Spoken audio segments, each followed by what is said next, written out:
Dans les archives secrètes de l'ancien évêché de Lyon, un registre manquant depuis 1831 fut découvert en 2003, dissimulé derrière une cloison murée. À l'intérieur, une écriture tremblante avait consigné ces mots terrifiants. « Les enfants ne sortent jamais vivants. Que Dieu me pardonne, mais je ne peux plus me taire. » Ces lignes, tracées par une main anonyme, allaient de révéler l'un des scandales les plus sombres de l'histoire hospitalière française.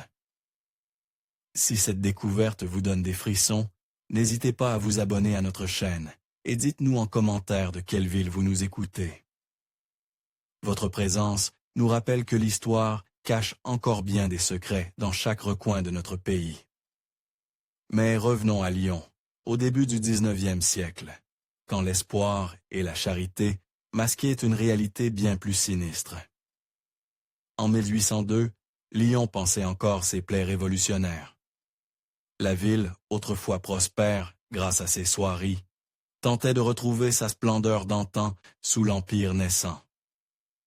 Dans cette atmosphère de reconstruction morale et économique, l'Église catholique cherchait à reconquérir son influence perdue. C'est dans ce contexte que la famille Larocque, négociant enrichi pendant les troubles révolutionnaires, décida d'investir dans les œuvres de charité. Située dans le quartier de la Croix-Rousse, l'institution Sainte-Marguerite se dressait comme un symbole de cette renaissance catholique. Financée conjointement par la famille Larocque et l'évêchère, cette imposante bâtisse de pierre grise était destinée à accueillir les enfants abandonnés et les orphelins de la région. Sa façade austère, ornée d'une grande croix de fer forgé, inspirait à la fois de respect et crainte aux habitants du quartier. L'établissement fonctionnait selon les principes stricts de l'époque, discipline religieuse, travail manuel et soins médicaux. Les enfants âgés de 5 à 15 ans y recevaient une éducation chrétienne, tout en bénéficiant de traitements pour leurs diverses afflictions, car beaucoup arrivaient, malades, malnutris, marqués par une existence précaire dans les rues lyonnaises. Théodore Larocque, patriarche de la famille, se plaisait à rappeler que son institution représentait la main tendue de la Providence vers les plus démunis. Hommes pieux au temple grisonnante, ils assistaient chaque dimanche à la messe célébrée dans la chapelle de l'établissement, accompagnés de son épouse Célestine et de leurs 3 fils Augustin, Émile et Grégoire. C'est au printemps 1804 qu'un premier événement troublant va ternir la réputation naissante de l'institution. Marie-Claudine Bernard, une jeune femme de 22 ans, originaire d'un village proche de Lyon, avait été engagée comme surveillante et assistante aux soins. Fille d'un instituteur rural, elle savait lire et écrire, ce qui était rare pour une femme de sa condition à l'époque. Marie-Claudine avait initialement été séduite par la mission de l'établissement. Elle trouvait du réconfort dans l'idée d'aider ses enfants déshérités, de leur offrir un avenir meilleur. Mais très vite, elle remarqua des détails troublants dans le fonctionnement quotidien de Sainte-Marguerite. Les enfants étaient répartis en plusieurs sections, selon leur état de santé. Ceux qui souffraient de malformations, de maladies chroniques ou de troubles mentaux étaient remplacés dans l'aile ouest, qu'on appelait le pavillon des soins spéciaux. L'accès à cette section était strictement contrôlé, et seul le docteur Larocque, Augustin, l'aîné de la famille, et quelques assistants, triés sur le volet, pouvaient y pénétrer. Un matin de mai, Marie-Claudine fut chargée de porter des vivres à l'aile ouest. En poussant la lourde porte de chêne, elle fut frappée par une odeur âcre, mêlée de désinfectant et de quelque chose d'indéfinissable qui lui souleva l'estomac. Dans les couloirs faiblement éclairés, elle entendait des gémissements étouffés, des pleurs de très jeunes enfants. « Que faites-vous ici ?» La voix cassante du docteur Augustin la fit sursauter. L'homme, la trentaine élégante, arborait une barbe soigneusement taillée et des yeux d'un bleu glacial. Cette section est interdite au personnel non autorisé. Marie-Claudine balbutia une excuse expliquant qu'elle ne faisait qu'apporter les repas comme on le lui avait demandé. Augustin la dévisagea longuement avant de hocher la tête. « À l'avenir, déposez les plateaux à l'entrée. Nous nous chargerons de la distribution. » En repartant, Marie-Claudine croisa le regard d'un petit garçon, à travers une fente dans l'une des portes. L'enfant, qui ne devait pas avoir plus de 7 ans, avait le crâne rasé et des bandages autour de la tête. Ses yeux exprimaient une terreur pure, une détresse qui entrait Marie-Claudine pendant des semaines. Les mois suivants, Marie-Claudine développa une routine qui lui permettait d'observer discrètement les allées et venues dans l'institution. Elle remarqua que les enfants du pavillon ouest étaient parfois emmenés vers les caves dans une pièce qu'on appelait le laboratoire. Ces enfants revenaient souvent dans un état de semi-conscience, parfois avec de nouveaux bandages, parfois avec des membres immobilisés. Ce qui troublait le plus Marie-Claudine, c'était l'expression de ces enfants au retour. Leurs visages portaient une terreur pure, comme s'ils avaient vu les portes de l'enfer s'ouvrir devant eux. Certains refusaient de manger pendant des jours, d'autres se balançaient compulsivement en murmurant des prières incohérentes. Une petite fille de 8 ans, revenue avec des bandages aux poignets, ne cessait de répéter « Pardonnez-moi, je ne recommencerai plus. Pardonnez-moi. » Marie-Claudine tenta d'approcher quelques-uns de ses enfants, mais ils se recroquevillaient dès qu'un adulte s'approchait. Seule une fillette nommée Constance, âgée d'une 10aine d'années, accepta finalement de lui parler. Lors d'un moment d'inattention des surveillants, elle chuchota à Marie-Claudine. « Le docteur dit que la douleur purifie notre âme. »« Mais mademoiselle, pourquoi Dieu veut-il que nous souffrions autant ?» Un détail particulièrement troublant attira son attention. Certains enfants n'étaient plus jamais revus après leur passage au laboratoire. Quand elle s'enquérait de leur sort auprès des autres surveillantes, on lui répondait évasivement qu'ils avaient été transférés dans un établissement mieux adapté à leurs conditions ou qu'ils avaient succombé à leur maladie. Mais Marie-Claudine remarqua que ces transferts suivaient toujours le même schéma. Ils avaient lieu la nuit, sans aucune préparation visible, et aucun membre de la famille ou institution de destination ne venait jamais chercher l'enfant. Plus étrange encore, les effets personnels de ces enfants disparaissaient également, comme s'ils n'avaient jamais existé. Marie-Claudine commença à tenir un registre secret, notant les noms des enfants disparus, leurs afflictions supposées et les dates de leur dernier passage au laboratoire. Elle cachait ce carnet dans la doublure de sa robe, y ajoutant chaque jour de nouveaux détails troublants. En 6 mois, elle compta 18 disparitions inexplicées, toutes concernant des enfants sans famille connue ou dont les proches étaient décédés. Un soir d'octobre 1804, profitant de l'absence des Larocque partis à Paris pour affaires, Marie-Claudine décida d'explorer les caves de l'institution. Armée d'une chandelle, elle descendit les marches de pierre humide menant au sous-sol. L'odeur qu'elle avait sentie dans l'aile ouest était ici plus concentrée, presque insoutenable. Le laboratoire était une pièce voûtée, aux murs suintants. Des étagères supportèrent des bocaux remplis de liquides suspects, des instruments métalliques dont l'usage était difficile à déterminer, et surtout des cahiers remplis de dessins anatomiques d'une précision troublante. Ces schémas représentèrent des corps d'enfants avec des annotations détaillées sur différentes procédures. En feuilletant l'un de ces cahiers, Marie-Claudine découvrit des comptes rendus rédigés de la main d'Augustin Larocque. Les termes médicaux lui échappaient en grande partie, mais certains passages étaient d'une clarté glaçante. Suguetz Nirero 47. Application de substances corrosives sur les extrémités pour observer la réaction. Décès survenu après 6 heures de convulsions. Ou encore, Suguetz Nirero 52. Ablation expérimentale. Procédure menée sans anesthésie pour étudier les réflexes de douleur. Ce qu'elle découvrait dépassait ses pires craintes. Marie-Claudine réalisait avec horreur que les enfants les plus vulnérables de l'institution servirent de cobayes pour des expériences pseudo-médicales. Augustin Larocque, diplômé de médecine mais jamais officiellement reconnu par l'Ordre des médecins, utilisait l'institution Sainte-Marguerite comme un laboratoire humain. Sous couvert de soins innovants et de recherche pour le bien de l'humanité, il s'y pratiquait des vivisections, testait des substances toxiques et réalisait des amputations expérimentales. En parcourant page après page, Marie-Claudine découvrit l'ampleur méthodique de ces atrocités. Chaque enfant était répertorié, selon un système de classification précis, âge, sexe, pathologie supposée et surtout absence de famille, susceptible de s'enquérir de son sort. Les expériences étaient numérotées et décrites avec une froideur clinique qui glaçait le sang. Expérience numéro 23.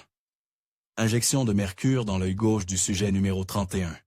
Fillette de 7 ans, aveugle de naissance. Objectif. Déterminer si la substance peut restaurer la vision. Résultat. Convulsion pendant 4 heures, puis décès. Note. Tentative suivante, avec dose réduite de moitié. Expérience, N-Edila 67. Ablation progressive des doigts du sujet, N-29. Garçon de 12 ans, orphelin. Objectif. Étudier la capacité d'adaptation et les mécanismes de compensation. Procédure, sans anesthésie, pour observer les réactions naturelles. Résultat. Sujet maintenu conscient pendant 3 jours post-opératoires pour observation comportementale. Les dessins anatomiques révélaient l'étendue de ces pratiques. Certains schémas montrèrent des procédures d'une cruauté inouïe. Injection de substances caustiques dans les yeux d'enfants aveugles pour tenter de restaurer la vue. Ouverture de crâne pour observer le fonctionnement du cerveau déficient. Ou encore, tentative de greffe d'organes entre enfants. Ce qui révoltait le plus Marie-Claudine était la justification religieuse de ces actes. Augustin notait régulièrement que la souffrance terrestre préparait ces âmes pures au paradis, et que leur sacrifice contribuait à l'avancement de la science divine. Il citait même des passages bibliques détournés pour légitimer ces pratiques, transformant la compassion chrétienne en instrument de torture. Un cahier particulier, daté de 1803, contenait une correspondance entre Augustin et un certain, professeur Valois de la faculté de médecine de Paris. Ce dernier encourageait les recherches d'Augustin, soulignant que les progrès de la science médicale nécessitent parfois des sacrifices que la morale commune ne peut comprendre. Il évoquait également des spécimens particulièrement intéressants qui pourraient être transférés discrètement vers Paris pour des études plus approfondies. Dans cette correspondance, Marie-Claudine découvrit également des références à d'autres établissements pratiquant des expériences similaires. Le professeur Valois mentionnait un hospice spécialisé, à Marseille, dirigé par un certain docteur Beaumont, et un institut de charité à Bordeaux, sous la direction d'une famille de notables. Ces établissements échangeaient régulièrement des sujets d'études et coordonnaient leurs recherches pour éviter les doublons. Marie-Claudine comprit que le réseau était plus vaste qu'elle ne l'avait imaginé. L'institution Sainte-Marguerite n'était qu'un maillon dans une chaîne d'établissements similaires, tous financés par des familles influentes et couverts par la bienveillance affichée de l'Église. Si cette révélation vous glace le sang, montrez-le en aimant cette vidéo et dites-nous en commentaire ce que vous pensez de ces pratiques horrifiantes. Votre réaction nous aide à comprendre l'impact de ces récits historiques. Poursuivant ses investigations nocturnes, Marie-Claudine découvrit bientôt que toute la famille, Larocque, était impliquée dans ces pratiques abominables. Émile, le second fils, était chargé de la sélection des sujets et de leur transport vers d'autres établissements du réseau. Grégoire, le plus jeune, tenait les registres financiers qui camouflaient les transactions liées à ce commerce de chairs humaines. Célestine Larocque, loin d'être une épouse naïve, supervisait personnellement l'acquisition de nouveaux enfants. Elle entretenait des relations avec des sages-femmes peu scrupuleuses, des responsables d'orphelinats parisiens et même des geôliers qui lui signalaient les naissances en prison. Ces enfants, officiellement morts-nés ou décédés de maladie, étaient secrètement acheminés vers Lyon. Marie-Claudine comprit également que l'évêché était informé de la situation. Monseigneur de Bonald, archevêque de Lyon, recevait des rapports réguliers sur les progrès thérapeutiques de l'institution. En échange de son silence, l'Église bénéficiait de généreux dons de la famille Larocque et d'informations médicales utilisées pour justifier certaines positions doctrinales sur la souffrance rédemptrice. Un document particulièrement accablant révélait que certains enfants étaient délibérément maintenus en vie dans un état de souffrance extrême, leurs cris étant présentés aux visiteurs comme des preuves de purification spirituelle. Cette perversion de la doctrine chrétienne servait à masquer les véritables motifs des expériences. Face à l'ampleur de ces découvertes, Marie-Claudine savait qu'elle ne pouvait plus rester silencieuse. Armée de ces preuves accablantes, Marie-Claudine décida de contacter les autorités civiles. Elle copia secrètement les documents les plus compromettants et les cacha dans sa chambre, attendant le moment propice pour agir. En décembre 1804, elle profita d'un voyage d'affaires de Théodore Larocque pour se rendre chez le procureur du roi à Lyon. Le trajet jusqu'au centre-ville lui sembla interminable. Dans l'omnibus qui cahotait sur les pavés lyonnais, Marie-Claudine serrait contre elle le sac contenant les copies des documents. Chaque visage qu'elle croisait lui semblait suspect. Chaque regard, une menace potentielle. Elle avait conscience de jouer sa vie sur cette démarche, mais la mémoire des enfants torturés la poussait à continuer. Maître Fernand Dubois la reçut dans son cabinet sombre et poussiéreux.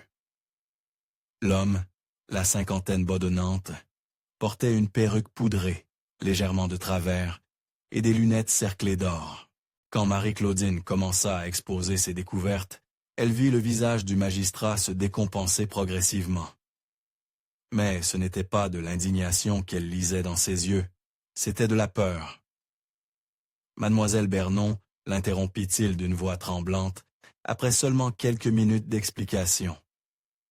Vous vous méprenez gravement sur la nature charitable de cette institution. Les Larocque sont des bienfaiteurs respectés, soutenus par l'Église elle-même. Ces accusations sont non seulement infondées, mais dangereuses. Marie-Claudine insista, sortant quelques-uns des dessins qu'elle avait copiés. Le procureur y jeta un coup d'œil rapide, et elle vit ses mains trembler légèrement quand il découvrit les schémas anatomiques détaillés. Il repoussa violemment les documents. Ces documents sont des faux, manifestement conçus pour nuire à une famille honorable. Je vous conseille vivement de ne plus jamais évoquer cette affaire. Mais Marie-Claudine ne se découragea pas. Elle sortit alors des extraits de la correspondance avec le professeur Valois, espérant que l'implication d'une autorité parisienne donnerait plus de crédibilité à ses accusations. Ce fut une erreur fatale. En lisant ces lettres, le procureur blêmit davantage encore. Il se leva brusquement et se dirigea vers la fenêtre, regardant nerveusement la rue. « Mademoiselle Bernon, dit-il finalement d'une voix très basse, vous ne mesurez pas les forces que vous vous apprêtez à défier. Ces gens, ils ont des appuis que vous ne pouvez imaginer. Rentrez chez vous, oubliez tout cela, et ne parlez jamais de cette visite à personne. » En ressortant du cabinet, Marie-Claudine comprit que la corruption s'étendait jusqu'aux plus hautes sphères de la justice lyonnaise. Dans la rue, elle remarqua qu'un homme en redingote noire la suivait discrètement depuis le palais de justice. Elle décida alors de s'adresser directement au préfet du Rhône, nouvellement nommé par l'empereur. Mais quand elle arriva à la préfecture le lendemain matin, on lui apprit que le préfet était indispensable pour une durée indéterminée. Le secrétaire qui l'a reçu lui déclara avec un sourire forcé que les autorités préfectorales ne recevaient pas les dénonciations anonymes concernant des établissements de bienfaisance reconnus. Il ajouta même, avec une pointe de menace dans la voix, de telles accusations pourraient d'ailleurs constituer un délit de calomnie passible d'emprisonnement. Mais les Larocque avaient leurs informateurs partout. Le piège se refermait déjà sur Marie-Claudine. Dès le lendemain de sa visite chez le procureur, Marie-Claudine fut convoquée dans le bureau de Théodore Larocque. L'homme l'accueillit avec un sourire glacial, en compagnie de ses 3 fils et d'un homme qu'elle ne connaissait pas, un individu aux traits durs, vêtu de noir. « Ma chère Marie-Claudine, » commença Théodore, d'une voix suave. « Il semble que vous ayez eu quelques inquiétudes concernant le fonctionnement de notre institution. C'est tout à fait compréhensible pour une âme sensible comme la vôtre. » Il se leva et fit quelques pas autour du bureau.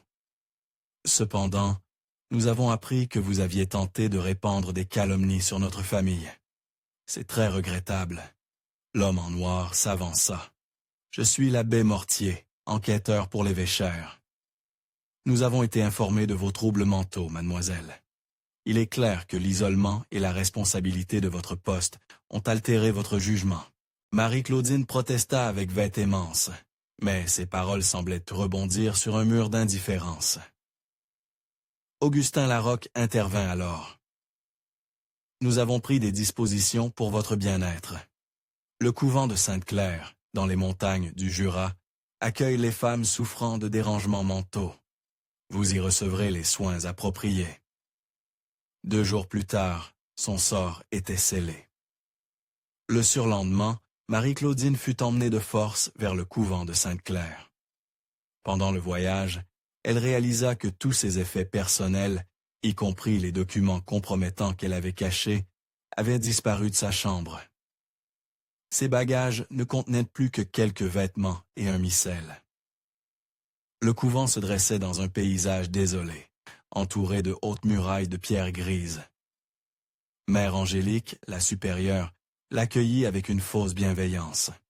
« Ma pauvre enfant, vous avez été victime d'hallucinations terribles. Nous allons vous aider à retrouver la raison et la paix spirituelle. » Marie-Claudine fut installée dans une cellule austère, avec pour seul mobilier un lit de camp, un prie-Dieu et un crucifix. Ses journées étaient rythmées par les prières, les jeûnes et les séances de thérapie spirituelle menées par l'abbé Mortier, qui venait régulièrement depuis Lyon. Toute correspondance avec l'extérieur était interdite. Quand Marie-Claudine tentait d'écrire à sa famille, ses lettres étaient interceptées et brûlées devant elle. « Vous devez d'abord guérir de vos obsessions malsaines », lui répétait Mère Angélique. « Ensuite seulement, vous pourrez reprendre contact avec le monde. » Marie-Claudine passait 4 longues années dans cette prison dorée. Elle observait d'autres femmes également internées, pour avoir vu ou su trop de choses. Certaines venaient d'institutions similaires à Sainte-Marguerite. D'autres avaient été témoins de scandales impliquant des familles influentes ou des dignitaires ecclésiastiques. La routine du couvent était implacable. Lever à 5 heures, au son des cloches, première prière, puis petit déjeuner frugal, composé de pains noirs et d'eau. Les journées s'écoulaient entre prières obligatoires, travaux de couture pour l'église et séances de thérapie spirituelle, où l'abbé Mortier tentait de leur faire avouer que leurs souvenirs n'étaient que le fruit de leur imagination dérangée. Une détenue, sœur Marguerite, ancienne religieuse de l'Hôtel Dieu de Paris, lui confiait un soir avoir découvert des expériences similaires dans son établissement. Les enfants trouvés servaient de matériel d'étude, chuchotait-elle, pendant la courte récréation autorisée après les vêpres. Mais quand j'ai voulu parler, on m'a accusé de blasphème et de folie.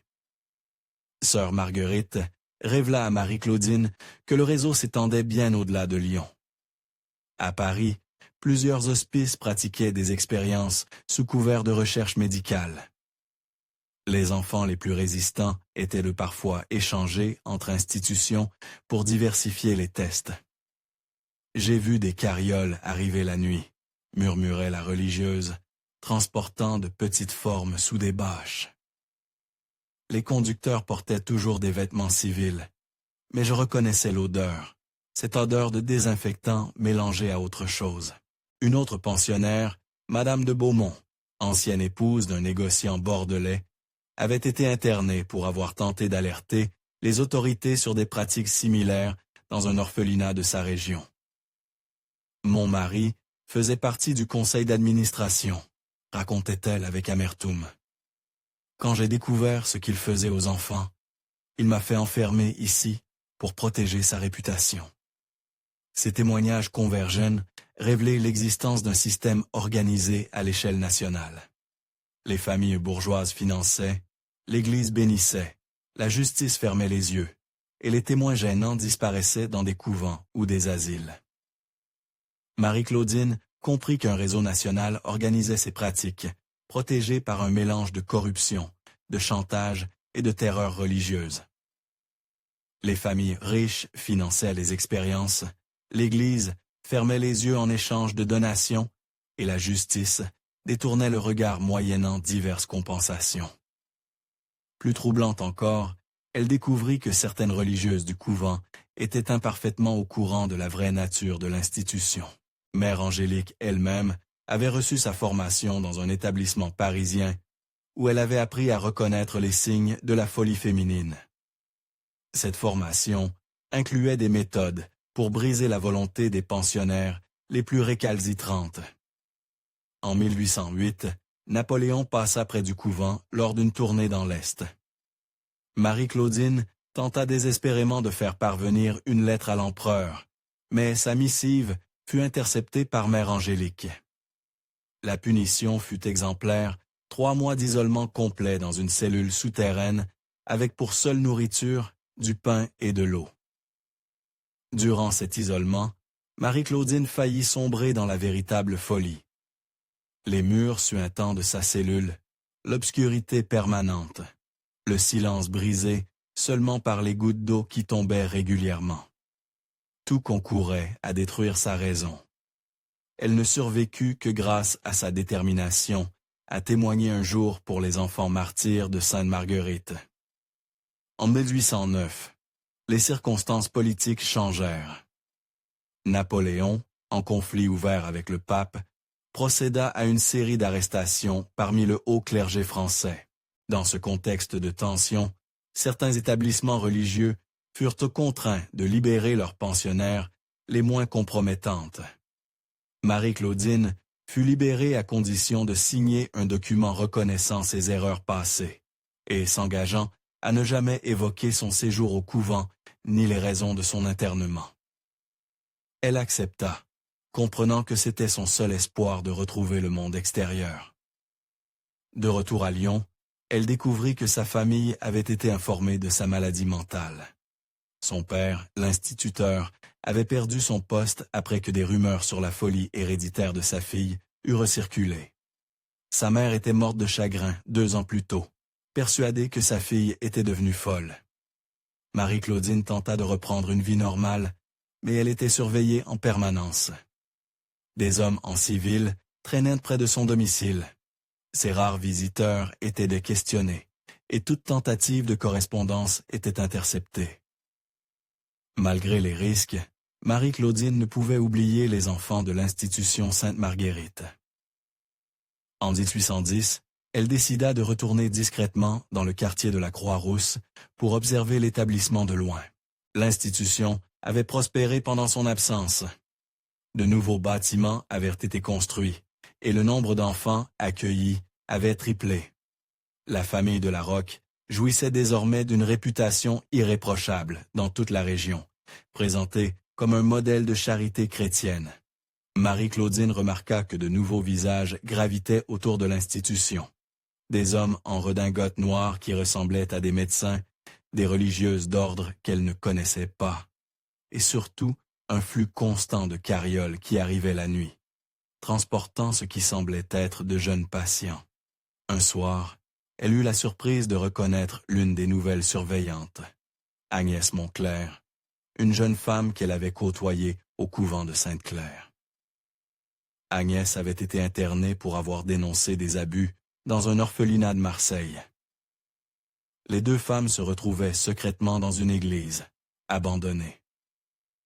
Agnès lui révéla que les pratiques de Sainte-Marguerite s'étaient non seulement poursuivies, mais intensifiées. Ils ont maintenant des correspondants dans toute l'Europe, chuchota-t-elle. Des enfants arrivent de Suisse, d'Allemagne, même d'Italie, et les expériences, sa voix se brisa. Elles sont devenues plus raffinées, plus systématiques. Agnès révéla à Marie-Claudine l'existence d'un véritable réseau international. Augustin Larocque entretenait une correspondance suivie avec des médecins de Londres, de Vienne et de Berlin. Ces échanges portaient main sur des techniques innovantes d'observation clinique et des protocoles d'études comportementales. Le système s'était perfectionné. Les enfants étaient à désormais classifiés selon des critères précis. Âge, sexe, type de pathologie, origine sociale. Cette classification permettait de répartir les sujets selon les besoins spécifiques de chaque expérience. Un aspect particulièrement sinistre était l'utilisation d'enfants sains comme groupe de contrôle. Ces enfants étaient délibérément infectés par diverses maladies pour étudier la progression des symptômes et tester l'efficacité de traitements expérimentaux. Agnès avait également découvert que certains enfants étaient prêtés à d'autres institutions du réseau. Ces transferts, officiellement présentés comme des orientations thérapeutiques, permettaient de diversifier les expériences et d'éviter que trop de décès dans un même établissement n'attirent l'attention. En 1812, les guerres napoléoniennes atteignaient leur paroxysme. Dans ce contexte de mobilisation générale, les autorités civiles et militaires commencent à s'intéresser aux ressources disponibles pour l'effort de guerre, y compris dans les établissements de charité. Un inspecteur impérial, le colonel Beaumont, fut chargé d'évaluer les institutions susceptibles de fournir des infirmiers pour les armées. Sa visite impromptue à Sainte-Marguerite faillit tourner au désastre pour les Larocque-Beaumont, militaires rigoureux et peu impressionnés par les bonnes œuvres, exigea de visiter tous les bâtiments de l'institution. Quand il atteignait l'aile, l'ouest, l'odeur caractéristique et les gémissements provenant des cellules l'alertèrent immédiatement. « Qu'est-ce que c'est que ces bruits ?» demanda-t-il sèchement à Augustin Larocque qui l'accompagnait dans la visite. « Des enfants très malades, colonel. Nous leur prodiguons les soins les plus avancés de notre époque. » Beaumont voulut pénétrer dans l'une des cellules. Mais Augustin prétexta un risque de contagion. Le militaire insista, et c'est alors que se produisit un événement qui aurait pu tout changer. En ouvrant la porte, ils découvrirent un enfant d'une dizaine d'années. Le corps couvert de plaies suppurantes, les yeux bandés et les mains attachées, au lit.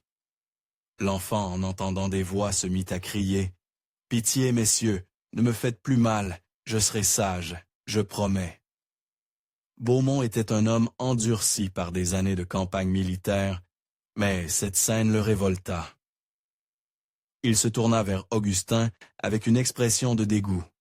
« Docteur Larocque, j'exige des explications immédiates. » C'est à ce moment précis que Théodore Larocque fit son apparition, accompagné de Monseigneur de Bonald en personne. L'archevêque prit immédiatement la situation en main. « Mon cher colonel, dit-il d'une voix apaisante, je comprends votre émotion, mais vous êtes de témoin d'un miracle de charité chrétienne. L'enfant souffre d'une maladie terrible et contagieuse. Sans les soins dévoués du docteur Larocque, il serait mort depuis longtemps. » L'intervention de l'archevêque changea la donne. Beaumont, catholique pratiquant, ne pouvait se permettre de contester ouvertement l'autorité religieuse. Mais il exige néanmoins de voir les registres médicaux de l'institution. Cette nuit-là, toute la famille Larocque et leurs complices travaillaient fébrilement à réécrire l'histoire de Sainte-Marguerite. Les véritables registres furent blancs brûlés dans la cour de l'institution, tandis que de nouveaux documents, soigneusement falsifiés, étaient rédigés à la hâte. Émile Larocque dirigea une équipe chargée de nettoyer les preuves les plus compromettantes. Les instruments de torture furent démontés et cachés. Les bocaux contenant des spécimens furent vidés dans les égouts, et les dessins anatomiques, les plus explicites, furent réduits en cendres. Parallèlement, Grégoire organisait le transfert urgent des enfants les plus abîmés vers d'autres établissements du réseau. Officiellement, ces enfants étaient envoyés dans des institutions spécialisées pour recevoir des soins qu'on ne pouvait leur prodiguer à Lyon. En réalité, beaucoup de ces enfants ne survivraient pas au voyage. Ceux qui arrivaient à destination étaient immédiatement euthanasières pour éviter qu'ils ne témoignent de leurs souffrances passées. Augustin, de son côté, rédigeait de faux rapports médicaux expliquant les états pathologiques des enfants par des maladies héréditaires ou des accidents survenus avant leur arrivée à Sainte-Marguerite. Sa formation médicale lui permettait de créer des histoires cliniques plausibles. Agnès Monclerc, témoin de cette grande purge, tenta de prévenir Marie-Claudine. Mais quand elle arriva au rendez-vous convenu dans l'église abandonnée, elle trouva à la place l'abbé Mortier et 2 hommes armés. « Ma chère Agnès, » dit l'abbé avec un sourire froid, « vous avez encore été victime de vos hallucinations. Il est temps de retourner au couvent pour un traitement plus approfondi. » Les 2 hommes s'approchèrent d'Agnès, qui reculant instinctivement vers l'autel. « Non, » cria-t-elle, « vous ne pouvez pas faire cela. Je n'ai rien fait de mal. Je ne suis pas folle. » Mais ces protestations se perdirent dans l'écho de la nef vide. L'un des hommes, un colosse aux traits burinés, la saisit fermement par le bras. « Calmez-vous, mademoiselle, » dit-il d'une voix rauque. « Nous sommes là pour votre bien. Le voyage sera plus agréable si vous ne résistez. Pas ?» L'autre homme, plus petit, mais aux yeux cruels, sortit de sa poche une fiole contenant un liquide transparent. « Si nécessaire, nous avons de quoi vous aider à vous détendre. » Agnès comprit qu'elle était perdue. Dans un dernier geste désespéré, elle cria « Marie-Claudine, si vous m'entendez, trouvez-vous, ils savent que vous savez. » Ces mots résonnèrent dans l'église avant d'être brutalement interrompus par la main du colosse qui se plaqua sur sa bouche. L'abbé Mortier secoua, la tête avec une expression de fausse compassion. Voilà bien les symptômes de sa maladie. Ces hallucinations, ces noms inventés. Heureusement que nous sommes intervenus à temps. Agnès fut emmenée de force vers une voiture fermée qui attendait derrière l'église. Marie-Claudine, cachée derrière un pilier, assista impuissante à cette arrestation.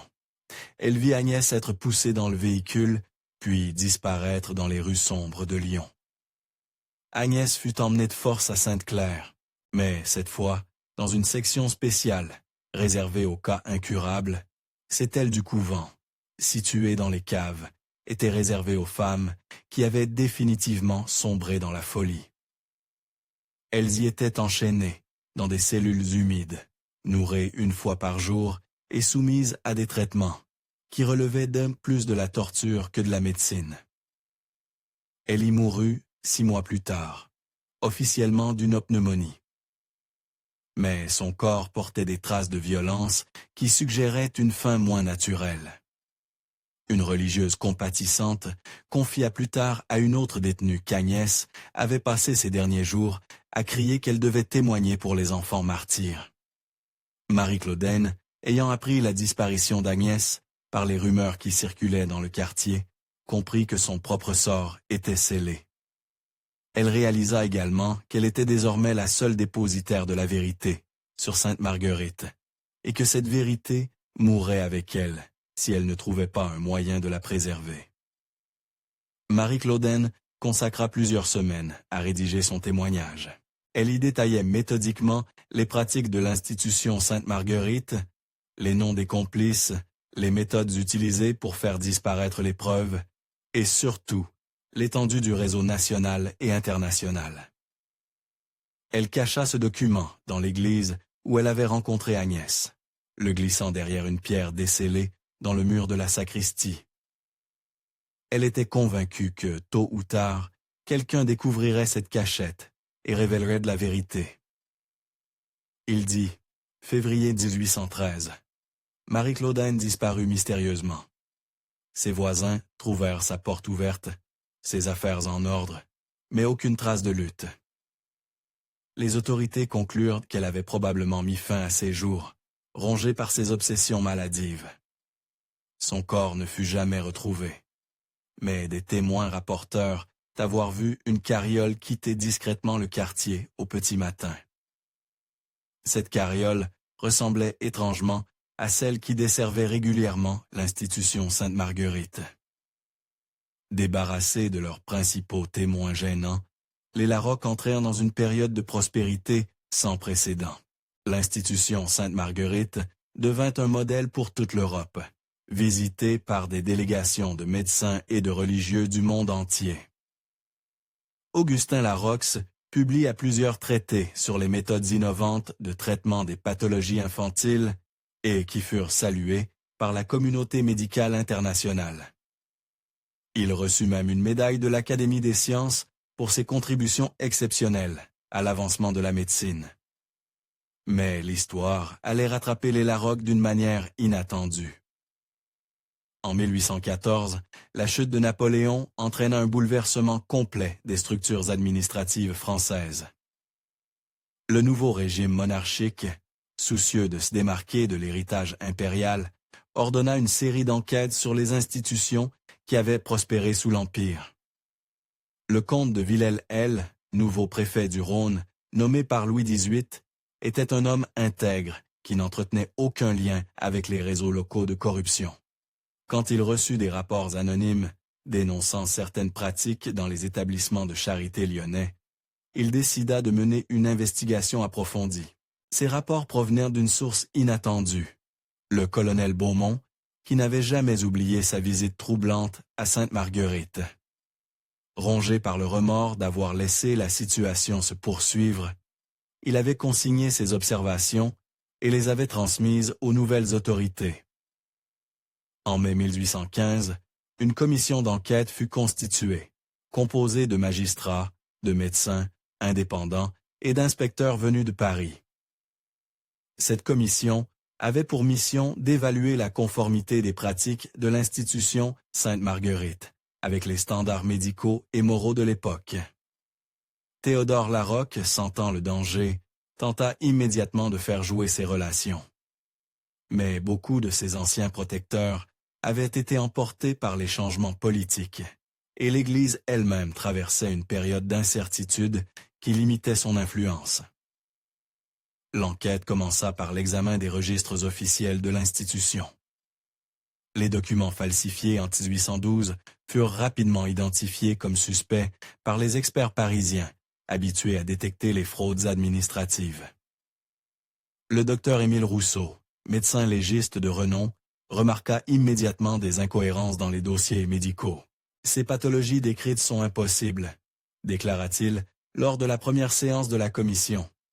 Elles ne correspondent à aucune maladie connue, et les traitements mentionnés relèvent de la pure fantaisie. Plus troublant encore, l'analyse des registres de décès révéla un taux de mortalité anormalement élevé parmi les enfants de l'aile ouest. Sur les 300 enfants officiellement admis dans cette section depuis 1802, seuls 15 avaient quitté l'établissement vivant, et encore pour des transferts dont aucune trace ne subsistait. Quand les enquêteurs demandèrent à visiter les installations médicales, Augustin Larocque prétendit qu'une épidémie de variole rendait toute visite dangereuse. Mais cette excuse ne tient pas longtemps face à l'insistance des magistrats qui menacèrent de faire appel à la force publique. En juin 1815, la commission pénétra enfin dans les caves de l'institution. Malgré les efforts de nettoyage, l'odeur caractéristique imprégnait encore les murs et des taches suspectes maculaient le sol de pierre. Dans le laboratoire, les enquêteurs découvrirent des instruments dont l'usage médical légitime était difficilement concevable. Scie chirurgicale de dimension inhabituelle, crochets métalliques, système de contention particulièrement élaboré. Surtout, derrière une cloison mal dissimulée, ils trouvèrent des bocaux contenant des fragments organiques dans des solutions de conservation. Le docteur Rousseau examina ces spécimens et conclut sans ambiguïté qu'ils provenaient d'êtres humains de très jeune âge. Ces prélèvements ont été effectués sur des sujets vivants, déclara-t-il avec émotion. Les techniques de conservation utilisées ne laissent aucun doute sur ce point. Plus accablant encore, l'un des bocaux contenait un cœur humain, portant une étiquette manuscrite. Sujet Néo 127. Décédé, après injection de solution mercurielle. Cœur prélevé, 1 heure post-mortem, pour étudier les ions. 1. La Roche. 15 avril 1814. La nouvelle de l'enquête se répandit rapidement dans Lyon et les régions environnantes. Encouragés par la perspective de voir enfin la justice triompher d'anciens employés de l'institution, commencèrent à se manifester. Pierre Monceau, un ancien gardien licencié en 1811 pour indiscrétion, révéla avoir assisté à des scènes terrifiantes. « J'ai vu le docteur Augustin pratiquer des ouvertures sur des enfants conscients. » Témoigna-t-il devant la commission. Il disait que c'était pour étudier leurs réactions. Les cris, je les entends encore la nuit. Sœur Marie Baptistin, ancienne infirmière de l'établissement, confirma ces témoignages. Elle révéla l'existence d'un système de primes versées aux employés qui acceptaient de se taire sur ce qu'ils voyaient, ceux qui refusaient de collaborer disparaissaient mystérieusement, expliqua-t-elle. On nous disait qu'ils avaient été mutés dans d'autres institutions, mais personne n'en avait jamais de nouvelles. Le témoignage le plus bouleversant vint d'un ancien pensionnaire de l'institution, Jean-Baptiste Mercier, âgé de 22 ans au moment de l'enquête. Arrivé à Sainte-Marguerite à l'âge de 8 ans pour une simple bronchite, il avait passé 6 années dans l'aile ouest avant d'être transféré vers une section normale. Il nous utilisait comme des animaux de laboratoire, déclara-t-il, d'une voix brisée. J'ai vu des enfants mourir sous les instruments du docteur. Ceux qui survivaient étaient menacés de mort s'ils parlaient. On nous disait que personne ne nous croirait, que nous étions des moins que rien. Jean-Baptiste portait encore les cicatrices de multiples interventions chirurgicales, pratiquées sans justification médicale. Son témoignage détaillé permit aux enquêteurs de reconstituer une partie des pratiques systématiques de l'institution. Face à l'accumulation des preuves, Théodore Larocque comprit que la situation était désespérée. En juillet 1815, au moment où les enquêteurs s'apprêtaient à procéder aux premières arrestations, toute la famille disparut mystérieusement de Lyon. Des témoins rapporteurs d'avoir vu plusieurs carrioles quitter discrètement la propriété familiale au cours de la nuit. Ces véhicules transportaient non seulement les membres de la famille, mais aussi de nombreuses caisses dont le contenu restait mystérieux. Une perquisition de la demeure révéla que les Larocque avaient emporté tous leurs documents personnels et vidé leur coffre-fort. Seuls subsistaient quelques meubles et des objets sans valeur, comme s'ils avaient préparé leur fuite depuis longtemps. L'enquête révéla que la famille possédait des propriétés en Suisse et en Bavière. Probablement, acquises en prévision d'un tel événement, des mandats d'arrêt furent lancés, mais les réseaux diplomatiques de l'époque ne permettaient pas une coopération efficace entre les polices européennes. Libérés de la peur des représailles, d'autres témoins se manifestèrent, révélant l'ampleur véritable du réseau orchestré par les Larocque. L'institution lyonnaise n'était que l'un des maillons d'une chaîne qui s'étendait à travers toute l'Europe. Madame Durand, ancienne gouvernante de la famille, révéla l'existence d'une correspondance secrète avec des établissements similaires en Allemagne, en Autriche et même en Russie. Ces lettres, cachées dans un double fond du bureau de Théodore, décrivaient des échanges de spécimens et des protocoles de recherche coordonnés. Les enquêteurs découvrirent que certains enfants étaient délibérément échangés entre institutions pour diversifier les expériences et éviter que les décès ne se concentrent en un seul lieu. Cette rotation permettait également de tester l'efficacité de différentes méthodes thérapeutiques sur des sujets aux profils variés. Un aspect particulièrement sinistre était la tenue de congrès scientifiques, secrets, où les responsables de ces institutions se réunissaient pour partager leurs découvertes. Ces rencontres, déguisées en colloques médicaux, avaient lieu lieu dans des propriétés privées isolées, loin des regards indiscrets. Août 1815, alors que l'enquête semblait avoir révélé l'essentiel des pratiques criminelles, un événement imprévu apporta de nouveaux éléments accablants. Des ouvriers chargés de démolir l'église abandonnée, où Marie-Claudine avait l'habitude de se réfugier, découvrirent, derrière une pierre descellée, un paquet soigneusement enveloppé.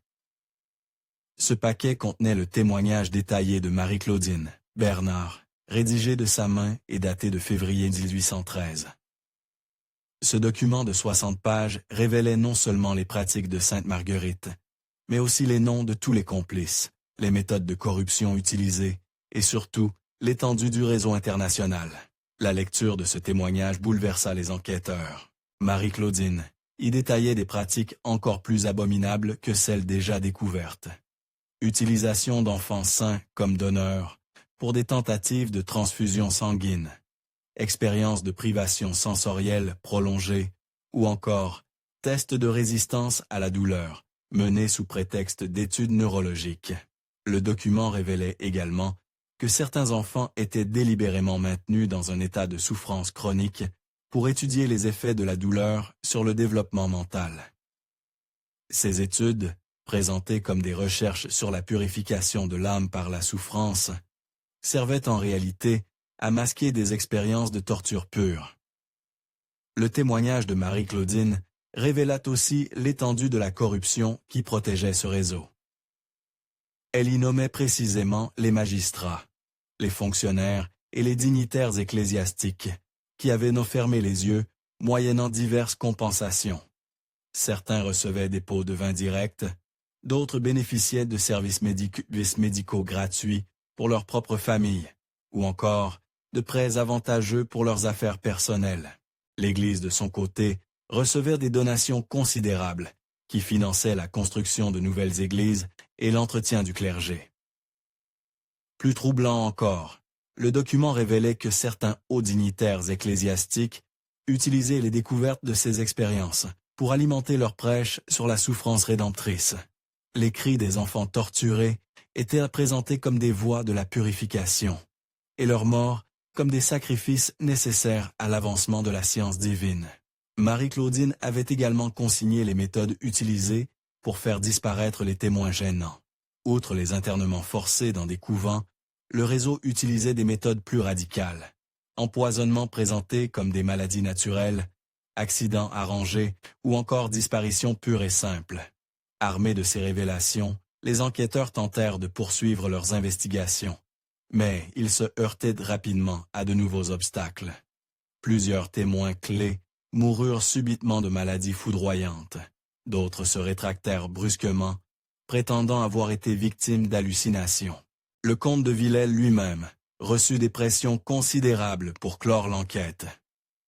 Des personnalités influentes de Paris, dont certaines étaient secrètement liées au réseau, firent valoir que ces révélations risquaient de porter atteinte à la réputation de l'Église, et des fois, quelques magistrats intègres refusant monarchiques. En septembre 1815, un ordre venu directement du ministère de l'Intérieur suspendit officiellement l'enquête. Le motif invoqué était la nécessité de préserver la cohésion nationale et de ne pas alimenter les divisions religieuses. Les dossiers constitués furent placés sous scellé et classés secret d'État. Toutefois, quelques magistrats intègres refusèrent de baisser les bras. Ils constituèrent discrètement un dossier parallèle, espérant pouvoir reprendre l'enquête dans des circonstances plus favorables. Ce dossier, avec le témoignage de Marie-Claudine, fut caché dans les archives secrètes de l'évêché en attendant des temps meilleurs. Pendant que les autorités débattaient du sort de l'enquête, la question des enfants survivants de Sainte Marguerite se posait avec urgence. Beaucoup portèrent les séquelles physiques et psychologiques des expériences subies, et leur réinsertion dans la société s'avérait problématique.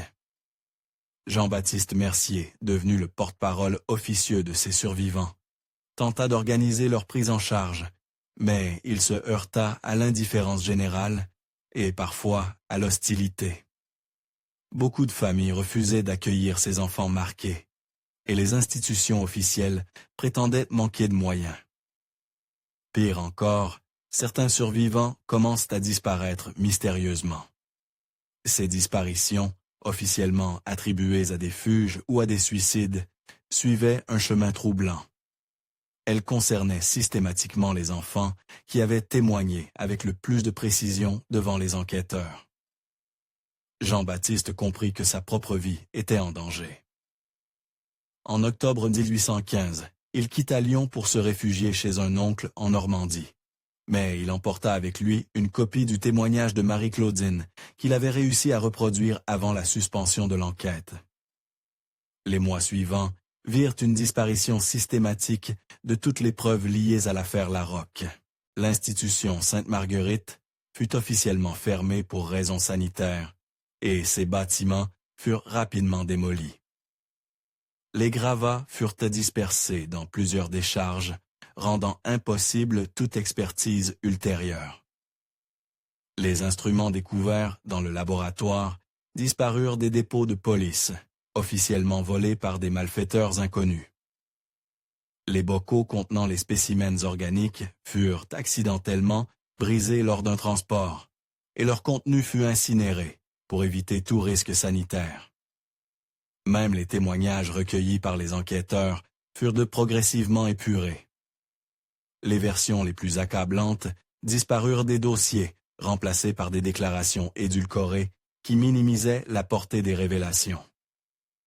Cette opération de nettoyage fut menée avec une efficacité redoutable, suggérant l'existence d'un réseau puissant et organisé, déterminé à effacer toute trace de ses activités criminelles.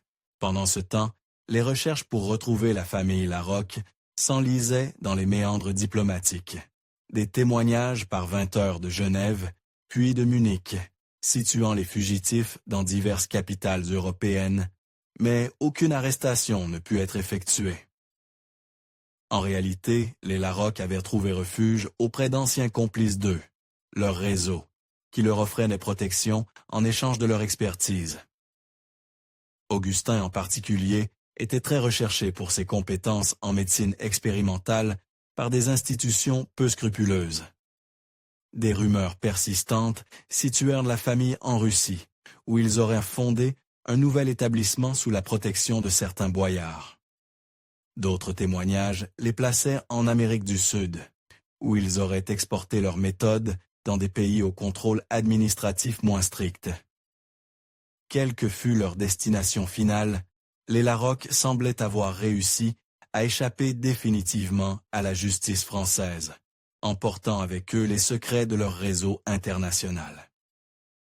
Au fil des années, le silence se fit progressivement autour de l'affaire Sainte-Marguerite. Les autorités décourageaient activement toute évocation de cette histoire, invoquant alternativement le respect dû aux victimes, la nécessité de préserver l'ordre public, ou encore le caractère non avéré des accusations. Jean-Baptiste Mercier tenta à plusieurs reprises de relancer l'intérêt pour cette affaire.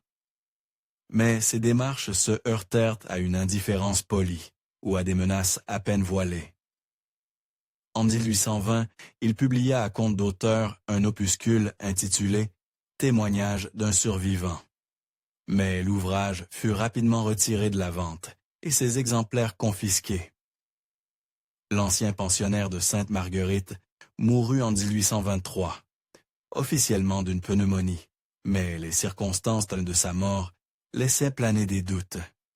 Il avait été retrouvé mort dans sa chambre d'auberge à Paris, où il était venu tenter une dernière démarche auprès des autorités centrales. Avec la disparition de Jean-Baptiste, le dernier témoin direct des horreurs de Sainte-Marguerite s'éteignait, emportant avec lui les derniers espoirs de voir un jour la vérité triompher. Paradoxalement, l'œuvre des Larocque ne disparut pas complètement avec leur fuite. Les méthodes qu'ils avaient développées, les réseaux qu'ils avaient tissés, continuèrent d'exister sous d'autres formes et dans d'autres lieux. Certains anciens collaborateurs du réseau créèrent de nouveaux établissements, officiellement dédiés à la charité et aux soins, mais perpétuant en secret les pratiques expérimentales. Ces institutions, plus discrètes et mieux camouflées, évitaient les erreurs qui avaient causé la perte de Sainte-Marguerite. L'évolution de la médecine au 19e siècle permit même de légitimer partiellement certaines de ces pratiques, sous couvert de recherches scientifiques et de progrès médical. Des expériences sur des populations vulnérables continuèrent d'être menées, bénéficiant d'une acceptation sociale plus large.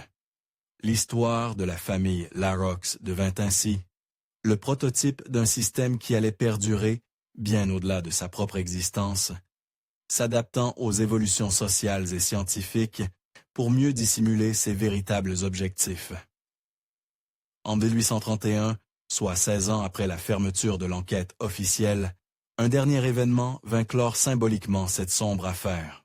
Le testament de Marie-Claudine Bernon, qui avait été conservé dans les archives secrètes de l'évêché, disparut mystérieusement lors d'un incendie qui ravagia une partie des bâtiments.